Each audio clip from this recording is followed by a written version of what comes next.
After the special program a few days ago, we finally learned that many characters will have reruns in the upcoming patch, not just DPS characters but also supports. This of course makes it challenging to decide which characters are worth bringing back to your account. That's why in this video I will help you determine which banner is worth spending your stellar Jades on. Always remember, this is just my personal opinion and it's totally okay if you disagree with what I will discuss in this video. So let's get started. Let's start with the new character set to release in patch 3.0, one of whom is Herta. She is an ice element character who follows the path of erudition. In the special program, her abilities were thoroughly explained. Herta excels at eliminating large groups of enemies with ease, making her a perfect choice for the pure fiction mode. She can deal impressive damage using her enhanced skill. However, to strengthen this skill, she first needs to activate her ultimate, which comes with a really high energy cost. Herta heavily relies on having other team members from the same path, erudition. This synergy is crucial as her passive abilities can significantly boost her damage multipliers. Moreover, having at least one other erudition character in the team can activate one of her traces, which grants an 80% crit damage bonus to all team members for free. Additionally, the more enemies attacked by Herta's allies, the more energy she can recover, which is vital for activating her enhanced skill. Because of this, characters with AoE attacks are excellent partners for this lady. They not only complement Herta's playstyle, but also help optimize her overall performance in battle. It's been quite some time since we have had a new Ice Element limited DPS character since Jingliu. Speaking of her, I feel like she's starting to lose her relevance in the ever-changing meta of this game. If you're looking to upgrade your team's Ice DPS, it might be the perfect time to invest and pull for Herta, especially if you are aiming for full stars in the pure fiction mode. Compared to Jingliu, who is only viable in specific endgame content like MOC, I believe Herta offers superior flexibility. Based on several showcase videos circulating online, which I'm sure many of you have seen, her damage potential is extraordinary. This makes her a strong contender for tackling not only MOC but also Apocalyptic Shadow.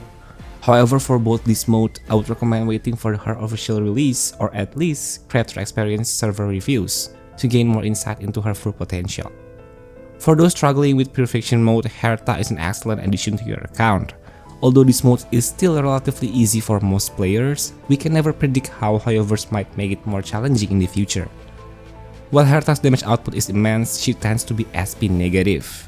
That's why if your stellar Jades are more than enough, it's highly recommended to pull for her signature LC as well. Not only does it boost her damage further, but it also helps with SP management by restoring skill points when using her enhanced skill. As of now, Herta's pull priority can be rated medium to high. Alongside her, there will be 3 featured 4-star characters in her banner: Asta, Natasha, and Mose. For veteran players, I would say Mose's eidolons are the most valuable among the 3. This is because Natasha and Asta's roles have diminished in relevance due to the availability of stronger alternatives in the current meta. In the second phase, we will see the debut of Aglaea as a new character and the first from the new region you can obtain. Aglaea is the first limited character from the path of remembrance and wields the lightning element. What makes her unique is the presence of Memo Sprite, a companion that fights alongside her. The Memo Sprite can be targeted by both ally skills and enemy attacks, adding a new layer of a strategy to her gameplay. Aglaea is a DPS character who relies on her enhanced basic attack to deal damage to enemies. This enhanced state is triggered after activating her ultimate, which comes with the highest energy cost in the game, which is 350. However, thanks to her talents and several passive abilities, Aglaea can reach exceptionally high speed values, often exceeding 220 or more. With such high speed, Aglaea benefits from frequent turns, and combined with additional attacks from her Memo Sprite, also known as the Garment Maker, which has its own turns, her energy regen becomes more manageable. This synergy between Aglaea and her Memo Sprite allows her to maintain a steady flow of damage and utility, making her an intriguing addition to the roster. Speaking of energy management and remembrance units, Sunday stands out as one of the best supports to pair with Aglaea, with his ultimate providing additional energy recovery and extra advance for both the DPS and the Memo Sprite. Aglaea benefits greatly from his presence.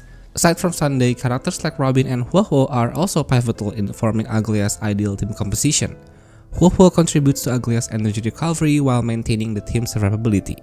Since Aglaea is SP neutral or even SP positive, Huohuo can more frequently use her skills to accelerate ultimate recovery. As for Robin, she proves to be more effective than supports like Bronya or Sparkle in this setup. Robin's ultimate offers a unique type of action advance that also includes Aglaea's Memo Sprite, a benefit that Bronya and Sparkle cannot provide. Additionally, it's worth noting that Aglaea's enhanced basic attack counts as a joint attack, combining the turns of both Aglaea and her Garment Maker into a single action. This mechanic allows them to trigger Robin's ultimate bonus damage more frequently, while also speeding up her ultimate energy recovery. In summary, if you have the aforementioned units Sunday, Robin, and Huohuo, pulling for Aglaea will surely be a worthwhile investment. Together, they create a highly synergistic team capable of unleashing Aglaea's full potential. However, it's important to note that Aglaea introduced a new path and playstyle, so further observation is needed once her character is officially released. Despite her impressive damage output, Aglaea doesn't seem to be a meta-defining or a meta-changing unit, at least for now. This is especially true considering the continued dominance of Acheron, who offers exceptional damage and high flexibility across all endgame content. As a result, Aglaea's pull priority currently sits at a medium level, given that there are still uncertainties about her long-term viability, particularly in light of potential HP inflation in MOC content from version 3.0 onward. In Phase 2 of the banner, there will also be 3 featured 4-star characters, Tingyun, Sushang, and Hanya. Despite Tingyun receiving her new variant, her Eidolons remain highly valuable, especially since not all players have Sunday, whose ultimate provides significant energy recovery for a single team member. Similarly, Hanya can still be relevant for accounts lacking Harmony units like Sparkle, Ruanmei, or Robin. Although her impact is not game-changing, she can contribute decently to team performance. As for Sushang, there's little to discuss as she struggles to compete with other DPS options in the current meta. In conclusion, while Aglaea shows promise, it's wise to take a cautious approach. If you are still uncertain, observe how she performs post-release, especially against the challenges of evolving content. In the first phase, we will see the rerun of Jade, Fei Xiao, and Lingxia. I will keep this brief, as I'm sure many of you already have a solid understanding of their kits. Jade performs exceptionally well in Pure Friction mode and is a premium member of the ideal team composition for the Herta. But the key question is, does Herta need Jade? Will her performance drop without Jade? The answer is no. There are other generation characters that can synergize effectively with the Herta. If you are struggling with Pure Friction, Jade is an excellent pull for this rerun. However, if you are not facing any difficulties in this mode, skipping Jade is a valid choice. Lingxia is an AoE healer who can also act as a destructive unit. Thanks to her significant damage break potential, she shines against enemies with HP sharing mechanics, which ensures more consistent damage output. However, if your break team is already performing well, or you are satisfied with Gallagher's performance, or even if you are running a team without sustain, then Lingxia is not a must-have. Fei Xiao is currently the best follow-up attacker DPS. With Robin's support, her performance becomes unstoppable. That said, her maximum potential heavily relies on Robin. If you are using Robin in other team compositions, Fei Xiao's performance may drop. In summary, ensure you secure Robin's first in this version before committing to pulling Fei Xiao, as her effectiveness depends on Robin's presence. For Jade and Lingxia, assess your current needs in Pure Friction and break teams before deciding whether to pull. The Robin rerun will be featured in Phase 2 along with Boothill and Silver Wolf. Let's break it down. For Phase 2 reruns, Robin is the perfect option for those who don't yet have her. This unit provides an impressive damage boost, crit damage, and follow-up damage. Robin's utility will be even more crucial as the meta shifts toward action advance for all units, including the Memo Sprite from Remembrance characters, which will keep emerging in future updates. If you are looking to build a team that thrives in this upcoming meta, Robin is essential. Boothill remains a solid choice, especially for players just starting to build a break team. With the addition of Fugue, who can accelerate the fielding of trick-shot bullet stacks via her extra toughness mechanic, Boothill's value increases.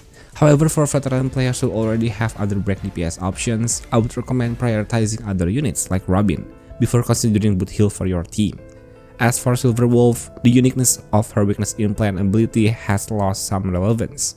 This is due to the introduction of other implant and toughness ignoring abilities from newer characters. While Silver Wolf still offers solid utility, her overall value has decreased, making it less worth it to pull for her using Stellar Jades or even real money. To summarize, Robin should be your primary focus in this banner if you haven't yet obtained her.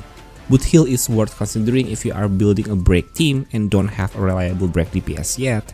On the other hand, Silver Wolf is less crucial at the moment, given the changes in the meta, and might not justify the investment of Stellar Jades or money. So the highest pull priority for rerun characters definitely goes to Robin. She is a unit that's been worth the investment since her first banner, and given her synergy with Remembrance characters, you will likely regret not having her in your account. For other characters like Lingsha, Jade, Bootheel, and Fei Xiao, their pull priority falls in the medium to high range, depending on your account's needs. As for Silverwolf, her pull priority is medium to low, considering the diminishing relevance of her unique abilities and utility. That wraps up the video on which characters are worth pulling for your account. I hope this content helps you make an informed decision moving forward. Once again, this is just my personal assessment. If you disagree, feel free to share your thoughts in the comments. If you enjoyed this video, please hit the like and subscribe button to support Catboloni. Stay healthy, stay happy, and stay safe wherever you are, and I will see you humans in the next video.